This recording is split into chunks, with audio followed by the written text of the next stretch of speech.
Okay, so in today's video, I want to share with you my top 5 favorite things and my top 5 least favorite things about the all-new Samsung Galaxy Tab S7 FE that I have here. Let's go ahead and jump in. All right, and my number one favorite thing about this tablet is going to be the size of it. Now, many of you have been following the channel for a while, so you do know I have large hands here, but this is a pretty large tablet. It stands at 12.4 inches, matching, that same display, the same display that we have on the Galaxy Tab S7 Plus. So 12.4 inches for this display here. It's a TFT display. The resolution is 1600 by 2560. For those of you who like large tablets, this is pretty much a dream, as long as it's priced right. But anyway, so this is a pretty large tablet, and it'll be great for people, artists.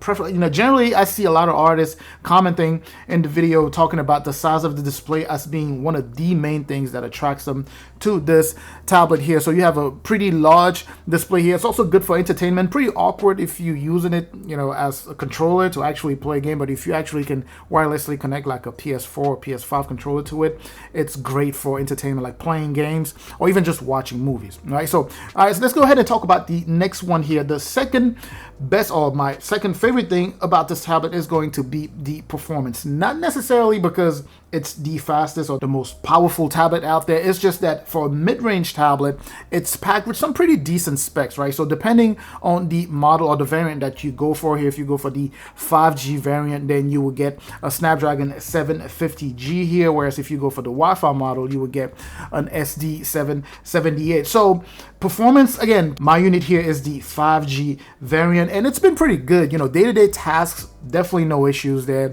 Light, moderate, to even some level of high productivity task would be handled with no issues on here. Now, if you go super high productivity, as if you were working on like an iPad Pro or a Tab S7 Plus, a Tab S7, then obviously you encounter some issues there. So performance is definitely pretty good for something that is a mid-range tablet. And by the way, quickly before I move on to the next one, if this is your first time visiting, well, welcome to the channel, of course. I'm certainly hoping that you are enjoying the content so far. And if you are, I truly appreciate that. Please do me a huge favor. Hit both the like and the subscribe button there. Tremendous boost to this channel. Again, I very much appreciate that. All right, so let's go ahead and jump into the next one here. And my third favorite thing about this tablet here is going to be obviously support for the Samsung S Pen. Now, it does look like the Galaxy Tab S7 Plus S Pen, but it's just the standard Samsung S Pen. It's filled with all of the standard, S Pen features. Very, very good. Well, the experience that the S Pen offers is really an amazing experience. If you've ever used an S Pen, then you probably know what I'm talking about. Fantastic feedback, pressure level of great. Now, I'm not talking necessarily in terms of, I'm not saying that my favorite thing about this is the S Pen because of the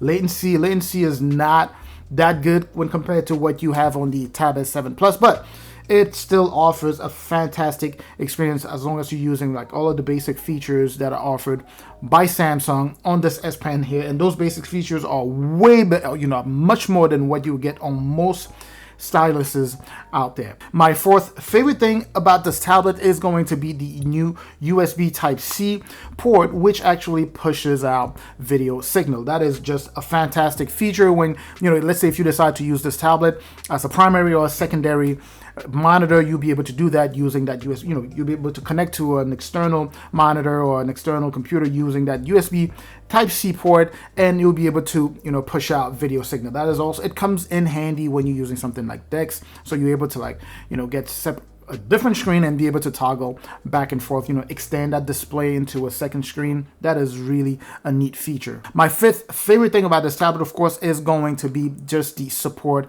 for fast charge. Well, specifically the support for 45-watt fast charge. For something as large as this, and you may have heard me say this in my review, the battery life it's not fantastic, but just the ability to be able to get everything back in a short period of time is really just a very awesome feature to have. So that is my fifth favorite thing about this tablet. All right, let's go ahead and talk about my top 5 least favorite things about this tablet. And I want to start off with what you guys already know. It's the price. It's priced wrong. I can't talk about the price on this tablet without getting frustrated every time because I feel like Samsung just, let's not go there. I just don't like the price. The price point, it's just wrong for this tablet here.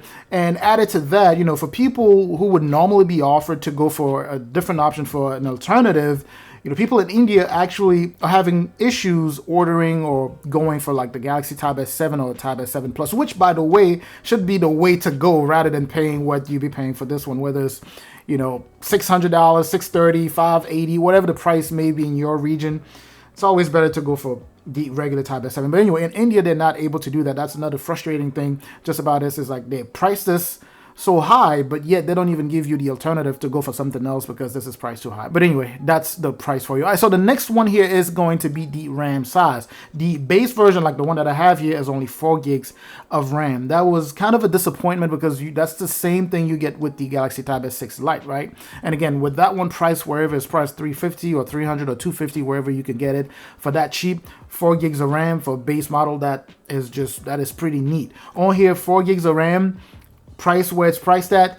Yeah, plus we were expecting an upgrade when it came to RAM size. Sure, you could get that if you go up to the next tier, but as the base version of 4 gigs of RAM, not a fan of that, right? Because, if you're really trying to take your multitasking to the next level, it's not a productivity tablet per se, but let's say you just happen to want to do a lot more, then that means you would have to go for something, for the next tier that would offer you that 6 gigs or the next one after that. But anyway, the next one is also almost related to this, is going to be the base internal storage. You have this, with the base storage of 64 gigs, again, just like the Tab S6 Lite. So pretty much no upgrades when it comes to either the RAM or the base internal storage. So you have this 64 gigs of internal storage. Sure, you can expand that storage out up to 1 terabyte using the micro SD card, but we were hoping for something, for whichever one would be the, tablet coming out after the Galaxy Tab S6 Lite, that would be in the mid-range category, to come out with something at a higher base storage. Now, and I know some people might say, hey, Apple usually give people 32 gigs or 64 gigs. Sure,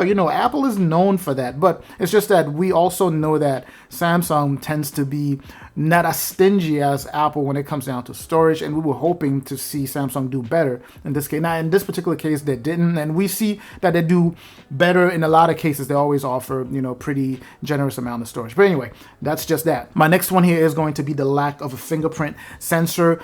I had really hoped for them to add either an optical or just an actual physical fingerprint sensor to this. If you've been following the channel for a while, I keep saying it, then you know that I really like when you have that physical fingerprint sensor. It just unlocks the tablet, so quickly, and it's so secure. So that's just that. The last one here is going to be just the refresh rate. Here you have it standing at 60 hertz. So the refresh rate here is standing at 60 hertz. If you've used a tablet with a high refresh rate before, then you do know what that experience is like. It's always tough to immediately switch from 120 hertz to 60 hertz. Like, let's say when I'm using my Tab S7, if I immediately switch to this guy, you could immediately notice the difference. So it would have been nice to have something higher, 90 hertz, if that's something they could implement. That would have been nice to have here. But anyway, that was just my take. And the one thing I want to add here is that if the price was right on this tablet, it would actually eliminate a bunch of